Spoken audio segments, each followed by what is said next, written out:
கருப்பு உளுந்து லட்டு இதை எப்படி பண்ணுறதுன்னு பார்க்கலாம். குழந்தைங்களுக்கு ஒரு சூப்பரான ஸ்நாக் ரெசிபி இது சொல்லலாம். ரொம்ப ஹெல்த்தியான ஸ்நாக்கு. இதை எப்படி பண்ணுறதுன்னு பார்க்கலாம். பேனில் வந்துட்டு நான் 2 கப் கருப்பு உளுந்து, உடைச்ச உளுந்து ஆட் பண்ணிக்கிறேன். அனல் அதிகமாக வச்சு வறுக்கக்கூடாது. அனலை கம்மியாக வச்சு நம்ம வறுத்துக்கலாம். ஒரு 2 நிமிஷம் ஆகும். மிதமான சூட்டில் நல்லா வறுத்து எடுத்துக்கலாம்.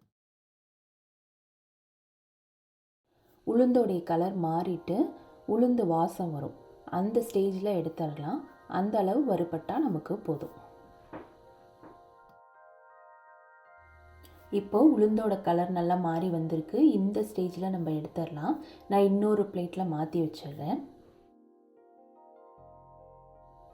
அதே பேனில் 1/2 கப் பச்சரிசி எடுத்துருக்கேன். அதையும் மிதமான சூட்டில் வறுத்து எடுத்துக்கிறேன்.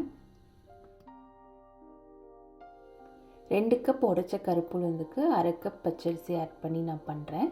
இப்போ அரிசி பார்த்திங்கன்னா கொஞ்சம் வறுபட்டுருச்சு, கலரும் மாறிடுச்சு. இப்போ அரிசியையும் உளுந்தோடு நான் சேர்த்துட்றேன். 1/4 கப் பாதாம் பருப்பு எடுத்திருக்கேன். பாதாம் பருப்பையும் லைட்டாக ஃப்ரை பண்ணி அதில் ஆட் பண்ணிக்கலாம்.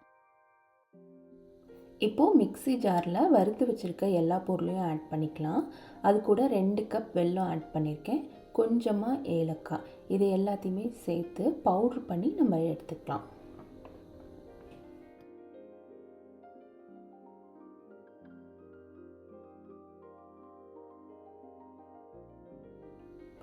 இப்போது மாவு அரைச்சி எடுத்துக்கிட்டோம். நான் நெய் வந்து உருக்கி வச்சுருக்கேன். இந்த மாவோட அந்த நெய்யை கொஞ்சம் கொஞ்சமாக சேர்த்து நம்ம மாவோட நல்லா கலந்து விட்டுறலாம். எந்த அளவுக்கு உருண்டை பிடிக்கிறதுக்கு வருதோ அந்தளவுக்கு நம்ம நெய் வந்து ஆட் பண்ணிக்கணும். கொஞ்சம் கொஞ்சமாக சேர்த்து பெசரி பார்த்து நம்ம நெய் ஆட் பண்ணிக்கலாம். இப்போ மாவு எடுத்து இப்படி பிடிச்சிங்கன்னா அந்த மாதிரி உருண்டை பதத்துக்கு வரும். ஒவ்வொரு உருண்டையாக நம்ம உருட்டி வச்சுக்கலாம். இப்போது